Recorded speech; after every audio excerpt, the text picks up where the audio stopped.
G'day team, welcome back to yet another video, and we're going to be continuing on with our transformations, and we're actually going to be looking at our last one for this little section. So we're going to start looking at reflections. So we have, again, two different kinds of reflections, not quite vertical and horizontal, but kind of correlate together. So we've got a horizontal, a reflection in the x-axis. That means my y values are changing, which is kind of my vertical. And then I've got a reflection in my y-axis, which is my x values changing, which is kind of like my horizontal. So for a reflection in the x-axis, we have our negative sign out the front of my function. So now remember, any time we changed the y coordinates or the y values, the thing was outside of our function, and that stays true. So our y values change. Now for a reflection in the y-axis where our x values are changing, then my negative is inside of my function. So that same idea of if it's inside my function, it affects the x coordinates. If it's outside my function, it affects the y coordinates. So just like we've been doing in the last few videos, let's have a look graphically, and we'll also have a look with some equation examples.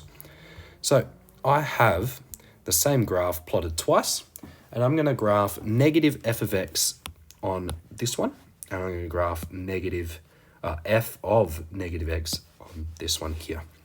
So because this is outside, I know my y values are changing. So that means I'm reflecting in my x-axis, okay?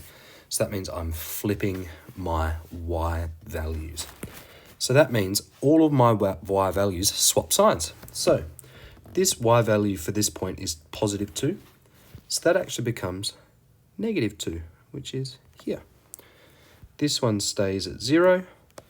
This one here is at positive 1, so that becomes negative 1. And that one there stays at 0. And all we're doing is sort of reflecting, almost mirror-like, our function. Okay, so this is y equals f of x, which I haven't labelled. And this one here is y equals negative f of x. Just like that. Okay? Super simple. Just flip the y values. Now, let's do the same for this one, but we're going to have a look at flipping the x values. All right? So this x value for this point is negative 2. So I know that one now comes at 2. This x value is negative 1. So that becomes 1. And we've got that line there, and you can sort of see what's going to happen. This point here has an x value of positive 1. So now that's an x point of negative 1. And then finally, this one is positive 2. So we go to negative 2. And you can see we've got a reflection in our y-axis here. Okay? Again, let's just label our equation. So this is y equals f of x. And this is y equals f of negative x. All right, so that's graphically. Let's now have a look algebraically, okay? So I have f of x equals 3x plus 2. Let's have a look at a reflection in the x-axis and a reflection in the y-axis.